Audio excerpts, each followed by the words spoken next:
you're safe here. This room is warm, the rain is soft, and the voice you're hearing only wants to help you rest. If these stories bring calm to your nights, tap subscribe so you never miss one. Where in the world are you watching from tonight? Let's build a sleepy little map together. There was a certain light that only came around dinner time in the summer. That heavy golden wash that stretched across the sidewalks and made the dust in the air look like it was dancing. Not quite sunset, not yet dark. Just that hour, the one right before the streetlights flickered on and someone's mother leaned out the window to call their child home. That was when time slowed down. The neighborhood felt different then, softer, like the world wasn't sure whether to wind down or stay awake a little longer. We were always outside in those hours, barefoot or in worn-out sandals, our shirts sticking to our backs, our voices low because the shouting part of the day was already behind us. We'd sit on the curb or lie in the grass, watching the sky change color from bright to pale to something in between. The pavement still held heat from the day, and the air smelled like dry earth, warm leaves, and the faintest hint of something cooking far away. That smell not quite traceable, not yours, not for you, always made me feel like something big was about to happen. Not dramatic, just important in a quiet way. Sometimes someone would bring a rubber ball or a piece of chalk. We'd draw lines on the sidewalk for hopscotch or toss the ball slowly without urgency. It wasn't about the game anymore. It was just about being there, letting the moment stretch, letting silence fill the spaces where we once yelled and ran and fell. We weren't in a hurry, and that was rare for us. Childhood, most days, felt like running downhill with your arms out. But not then, not in that hour. That hour asked you to listen, to notice the sound of cicadas, the low hum of a car in the distance, someone's TV playing softly through a half-open window, a breeze that didn't cool you down, but made you feel watched like the evening itself was curious about you. I don't think we realized it, but something was changing in us during those quiet golden minutes. We were learning what it meant to be still, to feel the edge of something we couldn't name, not sadness, not joy, just a kind of awareness, a gentle ache in the chest that whispered, "Remember this," and we did, or at least part of us did. Even now, when the sun hits just right and the day starts to lean into night, I feel it again, that old breath, that hush, that slow gold between hours. And I think maybe those evenings were teaching us how to grow up without ever saying a word. It was always a slow walk home, not because it was far, everything was close back then, but because no one wanted the day to end just yet. We knew that once the first porch light blinked on, the spell would start to break. So we stretched it, took the long way, dragged our feet through loose gravel on the edge of the road, ran our fingers along fences, let our shadows grow taller behind us. The street didn't have sidewalks all the way through, just patches of concrete, then dirt, then the hard-packed earth where too many kids had taken the same shortcut. Everything smelled warmer in the evenings. The wooden fences radiated heat from the sun they'd been drinking up all day. Somewhere down the block, someone was frying onions. Another window let out the sharp sweetness of detergent laundry being pulled off the line, still warm, folded under the arm of someone whose face we never saw.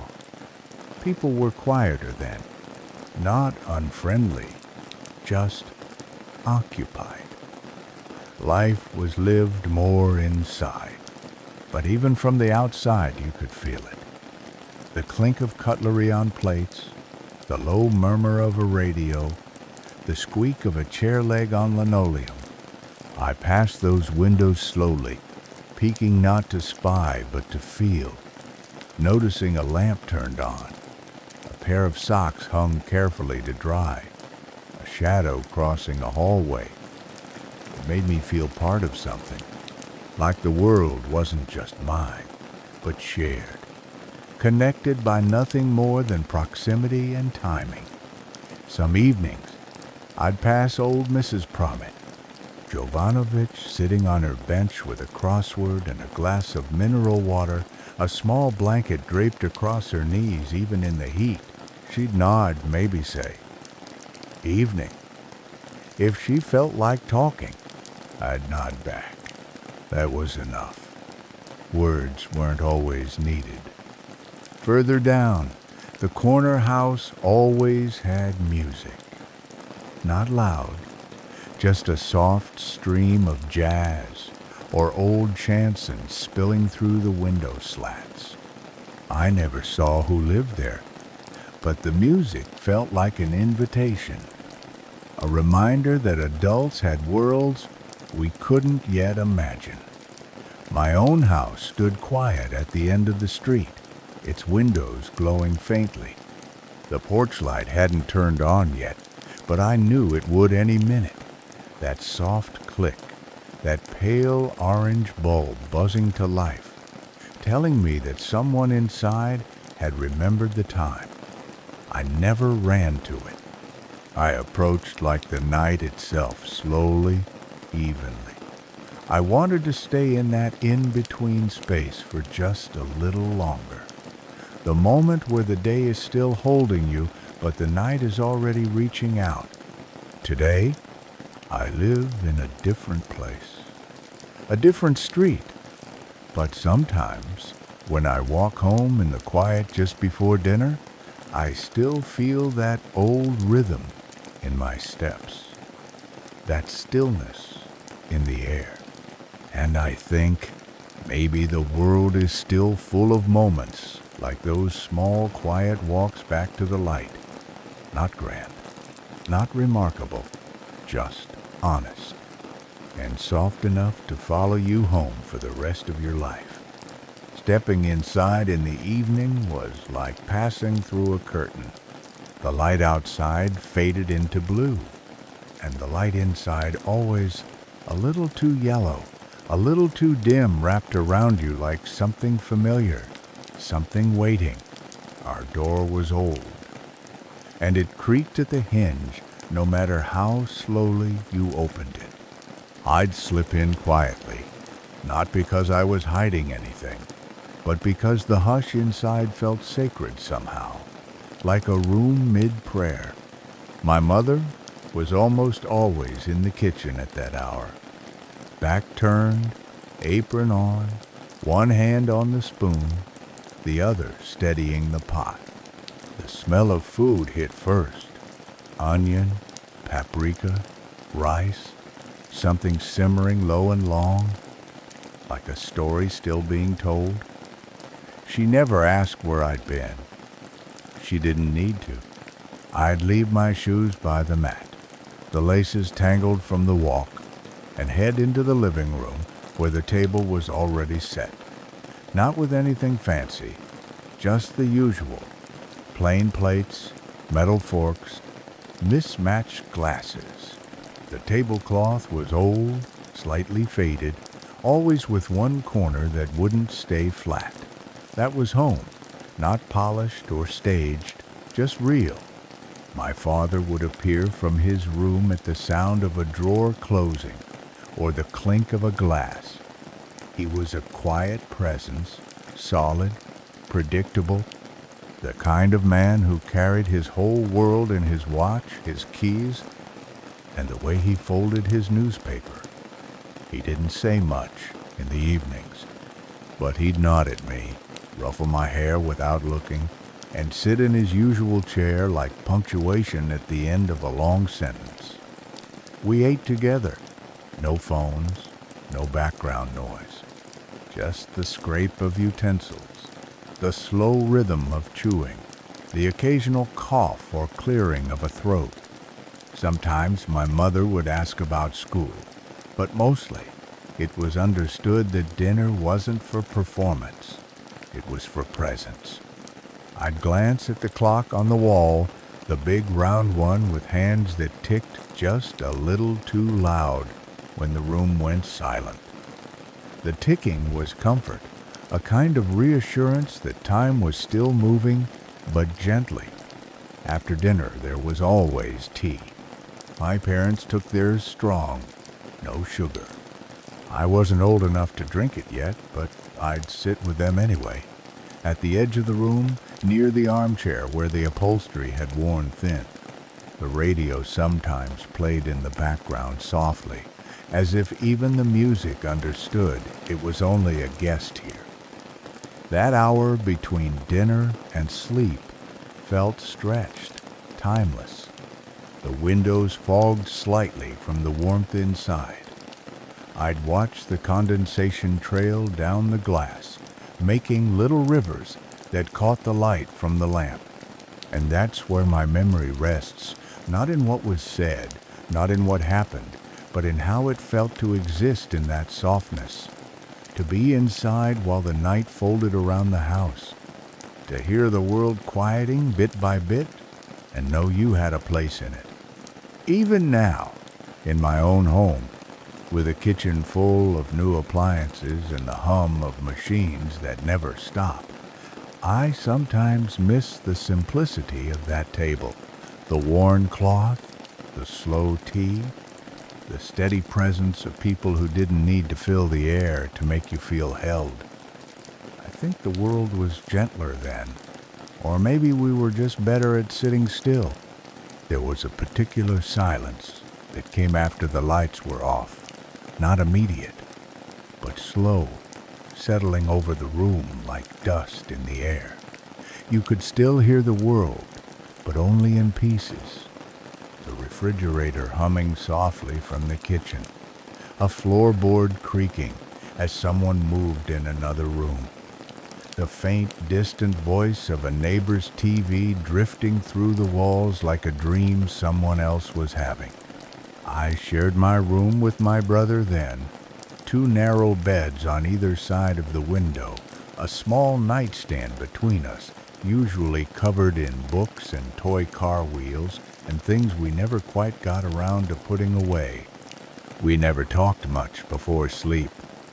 Maybe a few mumbled words, a complaint about homework, a question about what tomorrow's lunch might be, and then quiet.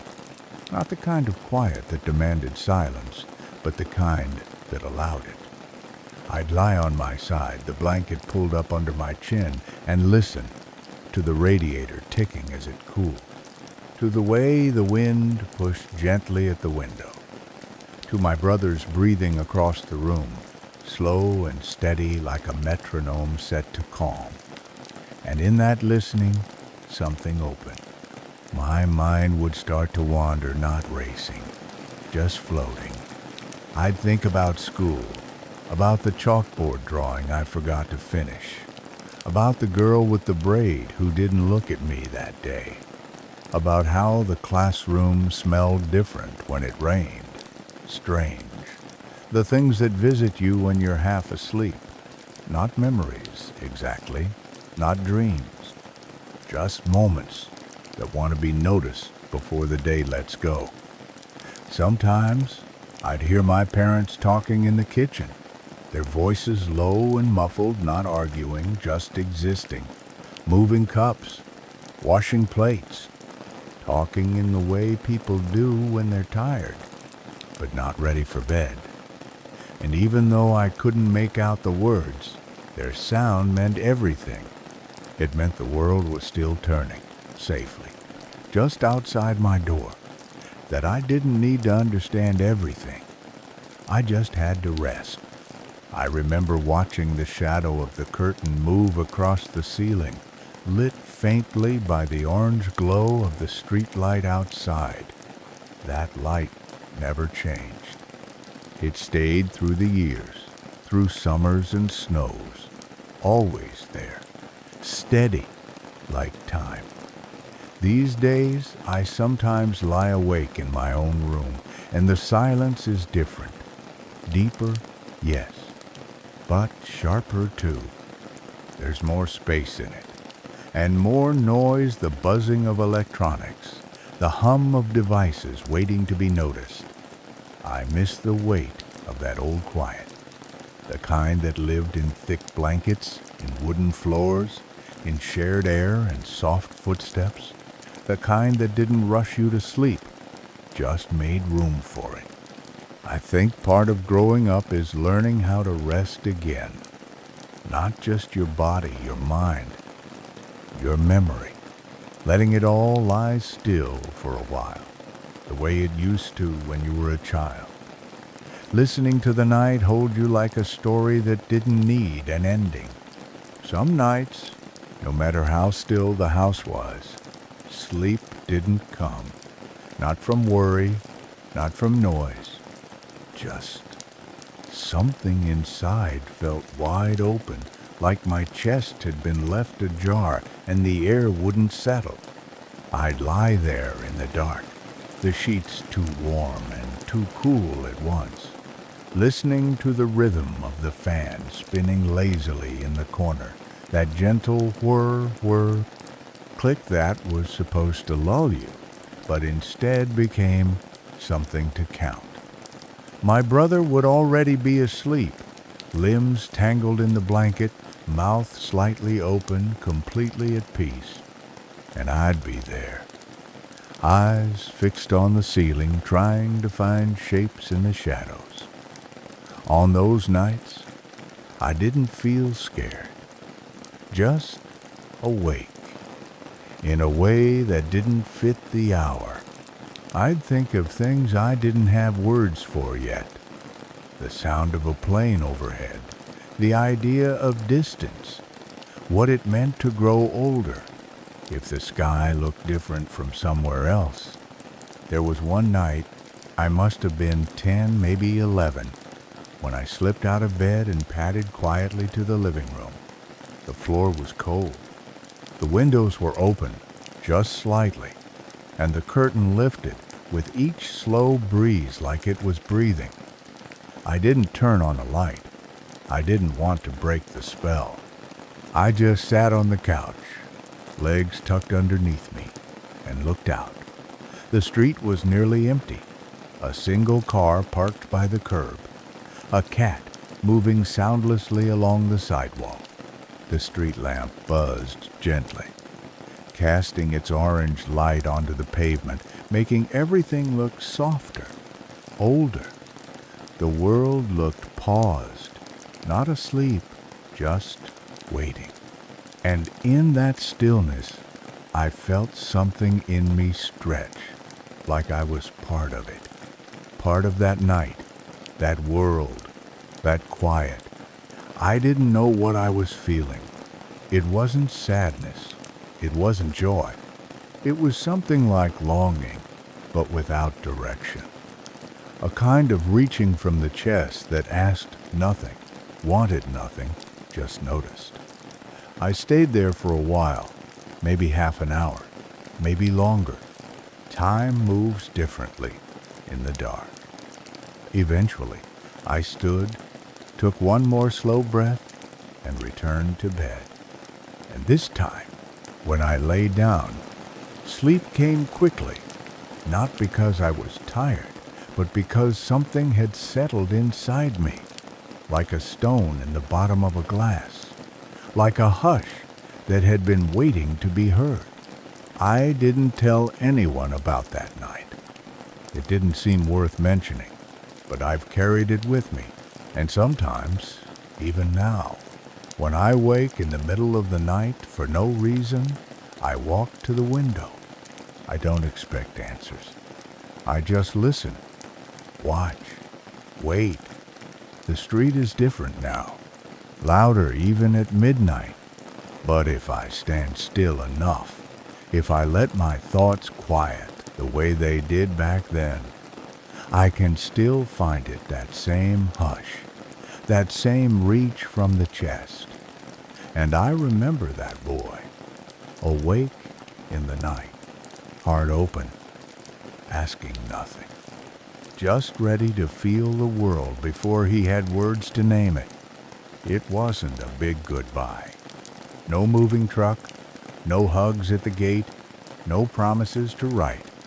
Just one morning, I walked past the house on the corner, the one with the peeling green shutters and the crooked rose bush by the fence, and the bicycle was gone. It had always been there. Rusty red frame, torn seat, one pedal that stuck halfway through the turn. It belonged to Marco. He wasn't my best friend exactly, but he was part of the street, part of the summer. We didn't talk much during school, but out there on the pavement, in the heat, under the linden tree where the bark peeled in curls, we shared entire afternoons, throwing pebbles, making up stories, riding that old bike down the cracked slope near the bakery, taking turns, never quite breaking in time. He lived 2 houses down, in a home that always smelled faintly of varnish and garlic.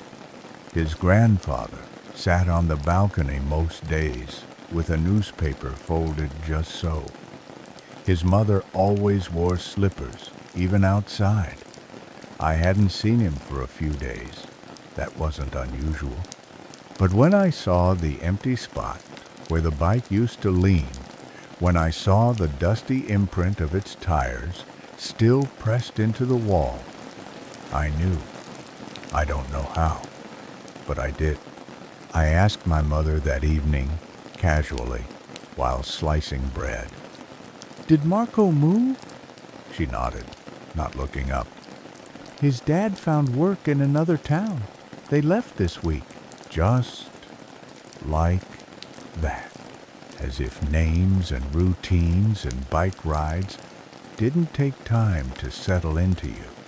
As if you could fold up a summer and carry it away. I didn't say anything. I just chewed quietly, eyes on the tablecloth, tracing the faded floral pattern with one finger. The next day, I passed the house again. The rose bush had been trimmed. The windows were shut. The curtain no longer moved with the breeze. And the street, though unchanged, felt different. Not worse, just thinner. That's how things end sometimes. Not with a noise, but with a silence. With the absence of a bike. With an empty step where someone used to sit, and no one tells you how to carry that. You just keep walking. You keep playing. But a part of you starts to understand not in words, not in thoughts that people leave, that things shift, that the world, however familiar, is always just a little bit in motion. I didn't see Marco again. But sometimes, even now, when I see an old red bicycle propped against a wall, I feel something in my chest pause. Not sadness, not exactly, just the echo of something that once was and never came back. And I think that's what growing up really is. Learning to live with echoes, letting them live in you gently, without needing to make them whole again. There was a small hill just past the edge of the neighborhood. Not a real hill, not by any adult standard, but to us, it felt like a summit. You had to climb past a row of empty lots, through tall grass that scratched your legs, until you reached a patch of hard, sun-baked earth with a clear view of the rooftops. I hadn't been up there in years. It was where we went when we were little, pretending we were explorers, building forts out of branches, naming clouds. But then, one afternoon in late August, the summer before high school, I went up there alone. I didn't plan to. My feet just took me. It was quiet, and the air was thick with that end of summer heaviness, where the light turns more golden than bright, and the cicadas sound like they're holding something in. I climbed slowly, brushing dry leaves off my sleeves, until I reached the top and sat in the same place we always used to, legs crossed, elbows on knees, just looking. And the thing that struck me wasn't how far I could see. It was how different everything looked from there. The houses, once so big, so full of mystery, looked smaller now. The trees didn't seem as tall. Even the street, with all its familiar cracks and turns, felt like part of something older, something I had already begun to outgrow. I saw the roof of my own house, just barely. The red tiles, the little chimney, the curtain in my room, fluttering slightly in the wind. And for the first time, I realized I was looking at my life from the outside, not as a child in it, but as someone beginning to step just far enough away to see its shape, its rhythm, its limits. There was a strange kind of calm in that. A little sadness, yes, but also a quiet pride. I didn't feel lost, just aware. Aware that everything I loved, the streets, the smells, the sounds of screen doors, slamming and forks clinking on plates, would not last forever in the form I knew them. They would change. I would change. And it wouldn't be loud. It would happen just like this, slowly, gently, from a distance. I sat there for a long time, long enough that the sun began to dip and the light turned even softer. Not gold, but something between gold and gray. And I remember thinking, this is how it happens. Not with fanfare, not with permission, just with quiet noticing, with sitting still long enough to feel it. When I walked home, the street was the same. My house was the same. But I wasn't, not completely. And I knew that the next time I climbed that hill, I wouldn't be the same again either. I think we all have a hill like that. A place where we first see our lives from a little farther away and realize that we're already becoming someone else, not someone new, just someone in motion. And it's okay. That motion is gentle. It waits for you, like the view from the hill, quiet, honest, and there whenever you're ready to look. I don't live in the same neighborhood anymore. The streets I grew up on have changed, new gates, new windows, new names on the mailboxes. The linden tree at the corner is still there, though smaller than I remember. Or maybe I've just grown taller. It's strange, coming back. Not often, just once in a while, when the air feels like memory. I'll take a walk past the old houses, past fences that used to lean a little more, past the spot where the hill used to be before they built over it. The hill's gone now, or rather, it's been leveled, turned into something else. But in my mind, it's still there, dry grass, low sun, the shape of rooftops glowing below. I carry it with me, that view, not in photographs, not even in stories, just in how I see the world, in how I pause at certain hours, in how I listen when the day begins to let go. Tonight, I sit by the window of my own home, miles from where I was raised. The light outside is fading not suddenly but slowly, like an old song winding down. The street is quiet. There's a man walking his dog, a boy on a scooter weaving between puddles. Somewhere, a spoon clinks against a glass, and I think, it's still here, that time of day, that in-between space. It's softer now, or maybe I just notice it more. But it holds the same hush I used to feel before the streetlights came on. That's how memory works, I think. Not as a replay, but as a presence. A scent, a sound, a feeling that returns not to show you the past, but to remind you who you've become because of it. Sometimes, I still wake up at night for no reason and listen to the hum of my home, the sigh of the wind through the trees.